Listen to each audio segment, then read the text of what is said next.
Hey, what's up, everybody? Welcome to another edition of Viking Spin. I'm your host, Jason Wisniewski, and I've got Mike Castellino from the Purple Code Canada on. And Mike, we're going to talk about the 2023 Vikings draft class. And I guess we can go round by round, starting with the first round. What are your thoughts on the pick and what it does to the Vikings receiver room? Yeah, 23rd overall, like it's like Jordan Addison out of USC. No, I love it. Um, Not gonna lie to you, Jason. I'd be lying if I said I wasn't kind of interested in the idea of Will Levis to sit behind Kirk for a year. He fell Yep. to us, so it was something that intrigued me at the time. But if they weren't content on taking a quarterback, which they did show for the most part, they weren't taking, interested in taking one high. They got us. It checks all the boxes. We talked about this all year last year when I was doing content. They could not stretch the field. After it was so many times where teams would just bracketed JJ, they'd force Hawk to be the one that beat them, and they would not allow KJ Osborne or Thielen to beat them because they couldn't separate. They knew one on one there was no concern from those guys consistently. It was Hawk or bust for the Vikings offense most of the time if when JJ was bracketed. And Addison changes that, and I cannot wait as Kevin O'Connell called him day one starter. I think it's a fantastic pick. Yeah, I have to agree. That was basically the secret to success to stopping the Vikings was bracketing JJ. So I love the Addison pick. I mean, he's got a little Stephon Diggs to him, I think. Just a really smooth route runner. I remember you and I were talking about the draft class last year and Chris Olave and how smooth he was. And turns out you were right. He had a nice year, and so did and the other Ohio State Garrett Wilson. Garrett Wilson. Yeah, went to the Jets. Both of those guys with the smooth route running, that's what Addison reminds me of. I agree. Yeah, and I mean I think that's like the number one trait, in a wide receiver. We'll see how somebody like Quentin Johnston pans out. Bigger body guy. Um, but Addison is already there as a route runner. I I and the fact that O'Connell is saying in the draft room that he's a day one starter, I gotta believe that. 100%. So yeah, now they fill the receiver spot and they don't have a second round pick. That's essentially TJ Hawkinson. So can't argue that.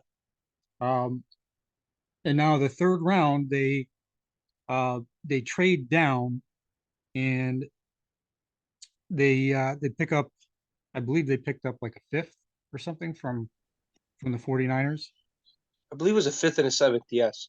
The fifth and the seventh. Yeah. So they got a fifth and a seventh in return and they move down, bypassing a few guys. I mean, that's all um opinion, I guess. You could say, oh, this guy was on the board, that guy was on the board.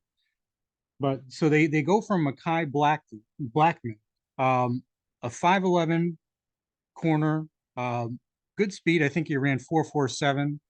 Um, Scrappy, man corner, press man corner. What are your thoughts on him, Mike? No, I like the pick of Makai Blackman for what it represents. The physicality nature of this, we from a corner, we did not have it. And I love Patrick Peterson, what he did for this franchise for a couple of years. But we're being honest, he was not a man coverage guy anymore. When he had to be strictly zone, and that's when he was at his finest. And after that, I mean, there was no corner aside from Duke Shelley, who's now gone. Obviously, went to the Raiders. The Vikings needed a guy who would be physical at corner. They did not have it last season. I think Blattman brings that in spades, and I like what he represents, the physical style of defense that Brian Flores wants. I think this had Brian Flores' name written all over, and I think he was all over this pick. That's why, and I think they were going to take him in 87 anyway. Yeah, at the time I was, irked a little bit by the trade down with some names on the board, but now the more I think about it, so they picked up a couple of extra picks. And if this is the guy that Flores likes for his style defense, like you're saying, a Patrick Peterson or maybe even some of the other guys that were on the board, perhaps those guys are zone corners, and this was the next best man corner, press man corner for this scheme. So, yeah, I'm willing to give Flores the benefit of the doubt. He's got the track record and he knows what he wants for his defense. So could And be a one good last, pick. no, I agree. One last thing I do want to add is about Blackman is every single day at practice at USC, he was the first guy in line to take on Jordan Addison. I love that dog mentality. We did not have that enough in our secondary last season. I think he's going to help us. Obviously, there's a lot of question marks with our cornerback room. You hope some guys, come out and break out and shine, but I like what Mekhi Blackman can be. Yeah, no, absolutely. And I mean, and it adds to the room, in that room right now, you've got Byron Murphy, and he's going to be penciled in as the starting outside corner and base, and it's probably going to be the nickel when they go to nickel.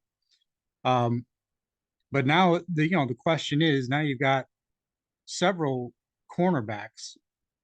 Uh, you add Blackman in the draft. Booth is coming back from injury, and you have Evans also coming back from injury, along with a couple of other bodies they brought in Joe Williams and Yeah, John Reed. yeah, So John Reed.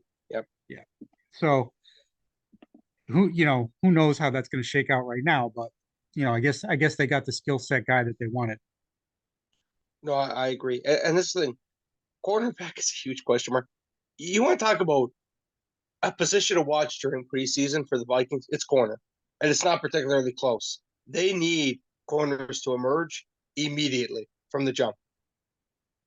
Oh yeah, absolutely. I mean, I don't know if this is still in the plans or not. I thought they would add a veteran cornerback, um, but like another veteran cornerback, Mm-hmm. but they haven't. Um, and that's maybe it speaks to their confidence in these young guys that they can, that they're ready to step up. No, We'll I see. agree. I'm with you on that. Like, though I loved the idea of getting Rocky Sin, he recently signed with the Ravens. Marcus Peters is still a free agent, but I don't think he fits the culture. As much as I'd love to see a star corner come in here for in a trade scenario somehow, I think this is what we're going to roll with, and we just got to hope it works out. Yep. No, absolutely. Um, so yeah, moving on into the next pick, um, a sneaky need pick here at safety slash nickel with Jay Ward out of LSU. Uh, Harrison Smith, this could be his last season. Maybe he has 1 to 2 seasons left. You've got Lewis Seen coming back from injury. Cam Bynum was a bit of a disappointment last year at one of the other spots. Josh Metellus is in a contract year, so there could be some turnover at this position. So I wasn't really surprised that they went to it. Jay Ward, 6'2", safety out of LSU with some nickel experience. What do you think? No, I agree with you, Jason. I think you're spot on. It was a cheeky little bit of a underrated need. They needed a safety long term, another one. It could not just be seen because, like you said, Cameron Bynum, no disrespect, he was a great story his rookie season, right? He played really well. Last year, he was getting caught in coverage almost at will, and it was sad to watch. It was hard to watch. I think we need a guy long term to be a safety because I don't think Harrison Smith's going to be back in a year's time. I don't. So I like this pick. Mind you know this for recording me previously, Jason. I love my LSU Tigers. Justin Jefferson worked out pretty darn well. Yeah, This guy named Daniil Hunter has panned out pretty darn well too. Ed Ingram, he was our best rookie last year. I know that the rookie class wasn't great, but he was okay. He got better as the year went on. I yeah, like the trend of LSU Tigers. I think Jay Ward, physical, tough safety. I think it's going to help this defense tremendously. And he can play all over the field, and he's a nice, versatile Swiss Army knife. And the Vikings did not have enough of those last season.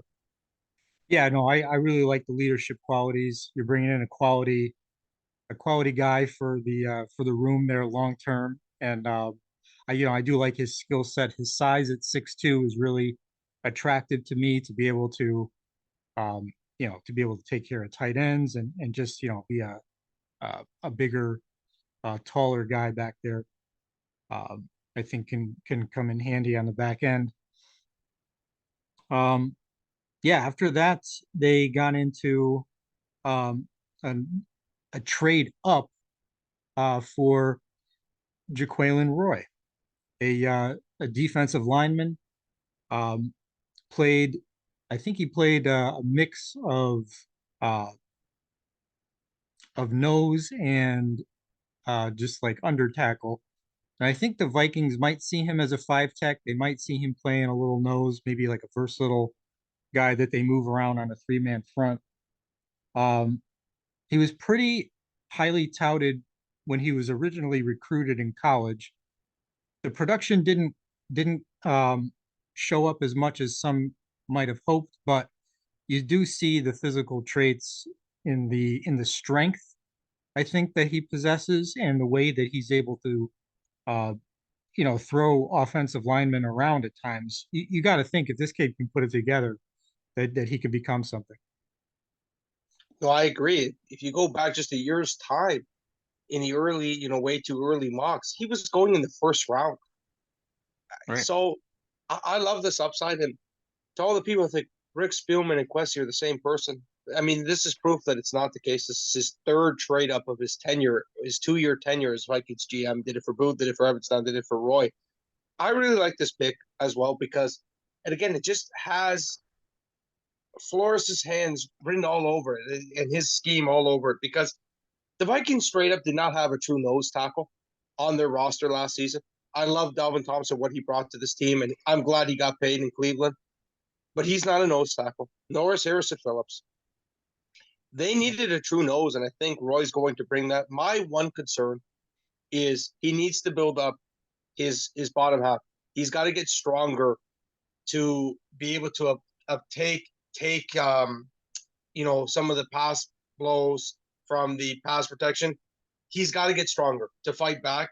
So the bull rushes that guys bring with pass protection. But aside from that, his top half, he's extremely strong, and I think he just needs to get stronger on his lower half. That's it, because he needs to be able to improve on that part of his game where he can shed blocks. That's the real, thing that's most important here with Roy is shedding blocks because that's why the lack of production just didn't happen. He's physically strong enough, but he needs to have that anchor, and he doesn't have that right now. Yeah, perhaps maybe some good weight in the lower body would go a long way. Be interesting to see if he mixes in with Kyrie's Tonga this year.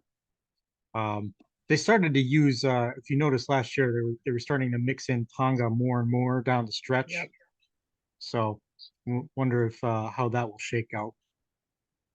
I really like Conjure Tonga. That was a really good pickup mid-season by Quessy. And Dean Lowry obviously is also going to play his role there too as well. But no, I think the Vikings are in a good spot. Again, they need a guy to break out. Hopefully, Roy's the guy. It'd be nice to have a star defensive rookie. It's been a long time since we've had that. It would have been Daniel Hunter as the last guy who broke out as a rookie. Yeah, absolutely. Now the next pick they went with here um, was Jaron Hall, the quarterback out of BYU. Um, you see you see some good reviews and you see some bad reviews. Really depends on who you're talking to, but I think the thing from that I took from it is he's a guy that he's a high character guy. This is a guy that can lead a team, whether he's someone you view as a backup, a future starter, whatever he is, it doesn't really matter at this point. He hasn't played yet, but the one trait that they nailed down was the guy is a good leader. He's a responsible kid.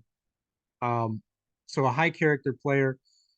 He he has what from what I've seen, deep ball accuracy. So he has good touch on the deep ball. but he struggles on some of the more intermediate stuff where you have to really drive the ball across the hashes. So he doesn't have like a real, strong arm. Kind of reminds me of Keenum was that way. He was able to put the touch on a deep ball, but he couldn't really drive the ball. Um, and he can move like Keenum too. He's got wheels. What are your thoughts on him? I like that comparison to Case Keenum a little bit in the sense of if you look at Keem's career, take away that magical carpet ride of 2017, he's been a backup most of his career, right? It just is what it Right, is. It's the truth. Truth hurts. It's just the reality of it. right, Jaron Hall, I think he's a fine pick. It's a lottery ticket, right? The Vikings, they bought a lottery ticket and they want to try to grow this kid as something long term and a hope and a prayer type of thing. I think he'll roster. I think they're going to keep three quarterbacks this year. That's my take on this. Jaron Hall, I watched some of his tape, and like you said there, Jason, you come back, torn, where there's some really good moments, and there's sometimes like, what are you doing? And like you said, the passes over the middle. I just don't think he's good enough at doing that. And he's already 24 years old. I don't think you can really teach that. I know right. Kevin O'Connell is going to try his best, but if Hall is ever an NFL starting quarterback for the Vikings, I'd imagine he'd be in a scenario kind of like Sean Mannion back in the day where the Vikings made the playoffs, had nothing to lose, and just threw him in there for experience. Obviously, Mannion wasn't experienced, but with Hall, it would be. Right. I think that's the only way he plays because as of now, this is not Kirk Cousins' heir apparent by any means. I think that could be a conversation we could have down the line, but not right now. I don't think Jaron Hall is anywhere close to that. And so I think he's just straight up backup. Yeah, and sometimes, and if that's the case, sometimes there's nothing wrong with that if you can develop a younger quarterback and he's becomes a long-term backup, that the guy that just knows your system for a long time. There's been plenty of those guys throughout the years that have helped teams for a game or two when they need it. Matt Moore comes to mind. Chad Um, Henne. yeah, just these guys that are able to come in, and the coach kind of schemes up a specific game plan for them to where they could manage the game for you. Maybe that's what he is. No, I agree. Yeah, I 100% agree with that. And like you said, there's nothing wrong with that. It is right. hard to be an NFL starting quarterback. Forget about an NFL quarterback for 10 years. That is extremely difficult. If he can achieve that as a fifth round pick, he's a success. Absolutely. Absolutely. Um, and then rounding it out here in the Vikings seventh round pick was Dwayne McBride. Um, and you can tell me your thoughts. I think this guy has a tremendous skill set as a power back that's also got a little bit of juice to him too and wiggle. Um, just the only issue with him is the fumbling. I think he had 9 or 10 fumbles or something in the past 2 seasons. So obviously, ball security, if you're a rookie running back and you put it on the ground, you usually don't last long. But if the guy can avoid that, if they can coach that out of him and he proves that he's not putting the ball on the ground, he's got a chance to really be a good contributor long term. And maybe this year, if the Vikings do in fact move on from Dalvin Cook, which I would have to say is like at least a 90% chance at this point. Um, No, I agree. yeah, you're gonna have a trio possibly of Madison, Chandler, and McBride doing the running back by committee. Jason, you've recorded me long enough to know that I've wanted the running back for committee for a while now. Um, Right. I think we're finally going to get it. I'm excited for that, and I actually think Dwayne McBride is going to be our RB2 by the end of the season. I think this guy is going to surprise a lot of people. I think he only fell, like you said, because of his fumbling problems. But like I go back and I look up Delvin Cook and I see he had 13 career fumbles out of Florida State. And I think you could teach not to fumble as much. I think it's something you can learn. And when I was watching McBride play a little bit at UAB, he kind of gave me Adrian Peterson vibes, where it's kind of just the way he handles the football. And I think you could teach that out of him pretty easily. I do. and he's a strong dude. I think this could be the best pick the Vikings had from day two or day three, excuse me. I really do. I think he's going to surprise a lot of people, and I wouldn't be surprised at some point in his career he's the Vikings starting running back. Well, he had like there were it was a really high number of like 100-yard games, 120-yard games that he had played in college. And yeah, I mean, I'm just watching him and people are bouncing off of him. He's running through people, um, breaking multiple tackles on the same run. It's like, wow, this guy just does not want to go down. Um, that's the really impressive thing. Is like the guy is just like tough as nails. Yeah, and this is the other thing I want to add too. How many times have we talked about the short yardage being an issue for the Vikings? And it's not because their O line can't run block. Delvin Cook straight up is not a good short yardage running back. Let's just say it as it is. He's not. And Madison and McBride, I think will be two physical bowling ball like running backs. Good luck tackling them when they only need a yard. Good luck with that. And I really love what this represents because I think we're finally going to have three obvious running backs that have clear roles where you have Madison as your starter. He won't be a bell cow, but he's 100% going to be getting the majority of the snaps. You're going to have Chandler as your pass catching back, and you're going to have McBride as your, you know, bowling ball, 3rd and 1, 4th and 1 changeup when Madison's tired. And I think that's a good thing for the Vikings long term.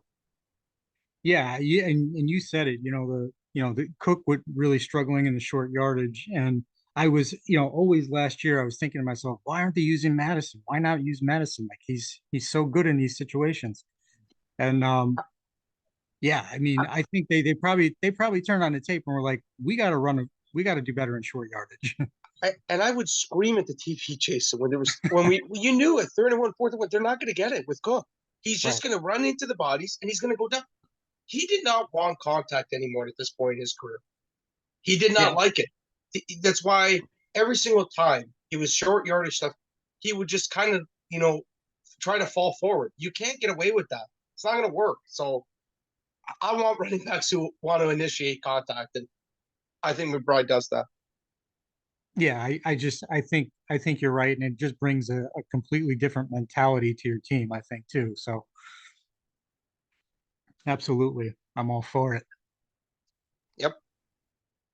So yeah, this that was that being the draft, and just some closing thoughts on the roster as it stands. What do you see? What moves do you see here before the start of the regular season in terms of guys that may be traded, or do you think they'll sign anyone? What do you think's going to happen? I know this is a pipe dream, but Washington just cut their long term center, Chase Roullier, and Right. he's had really good production. He's had an injury history, but he'll be cheap. And we talked about Quincy is not afraid to sign guys with an injury history. He drafted Booth. He drafted Evans, who have had injury histories. He brought in Marcus Davenport in free agency. He brought in Byron Murphy in free agency. Those guys have their own injury histories to an extent. Right. I would love to have actual depth behind Garrett Bradbury because the extension they gave him is basically toilet paper after this year. They can literally cut him for zero dead cap in 2024.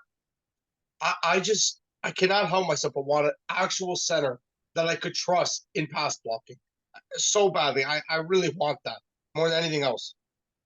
Oh, you and me both. I mean, I know Bradbury got better than, the terrible play that he had put up previously.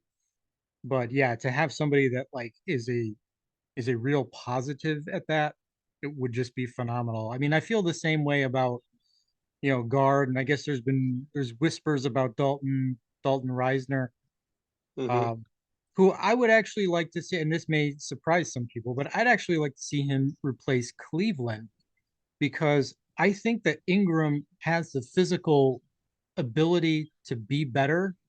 Yes. Uh, he can clean up the clumsiness, tripping Kirk Cousins and stuff like that. Those are fixable things to me. But Ezra Cleveland is a left tackle playing guard, and it's never been more obvious than last year in the playoffs.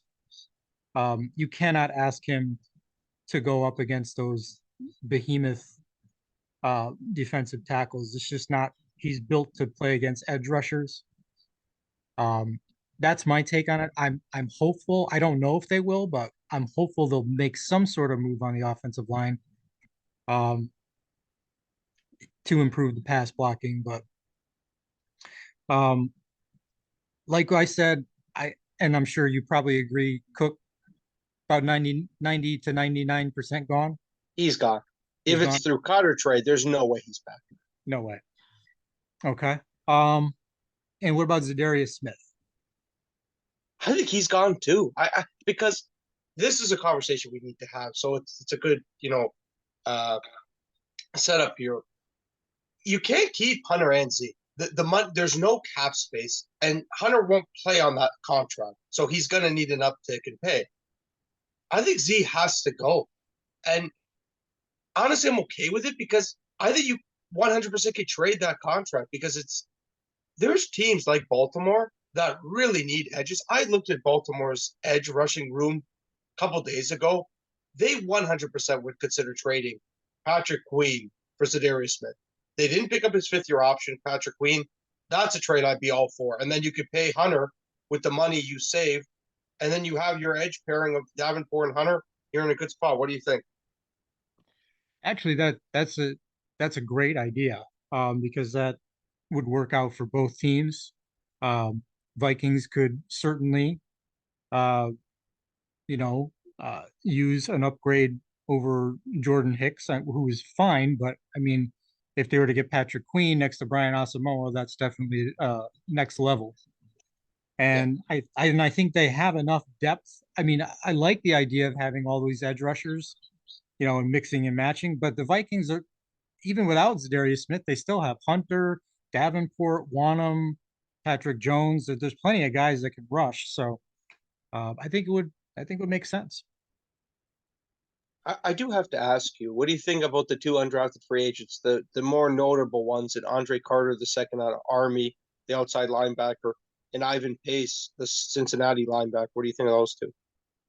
I think Pace is going to roster. I think he's good enough to roster. He's just to me he I don't know. It kind of reminds me of like a situation like Eric Wilson, this undrafted free agent that he just looks like a guy that his play style, like he's gonna come on and at least make an impact on special teams, and I think he's gonna push for a roster spot. Um, and then Carter is a really interesting one because you read these draft magazines, you look at all this online content, and Carter was thought to be like a first round pick or a second round pick, and he fell completely out of the draft. It's just baffling. Um, so I don't really know what to make of it. Like, was the media just dead wrong?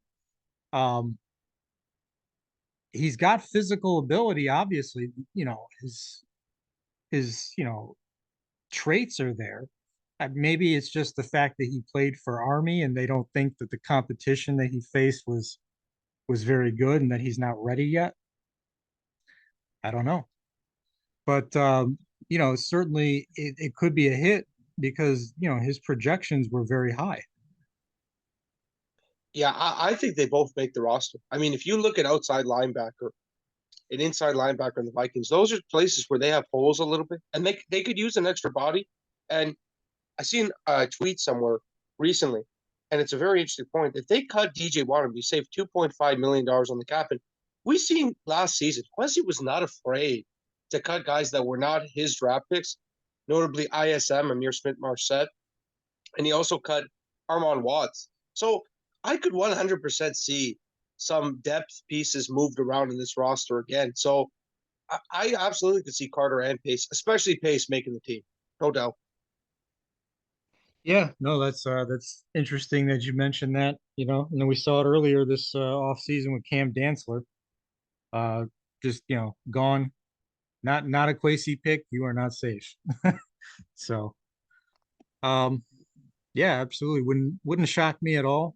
Um if Carter rostered as well. So we'll see I how agree. that yeah, we'll see how that plays out.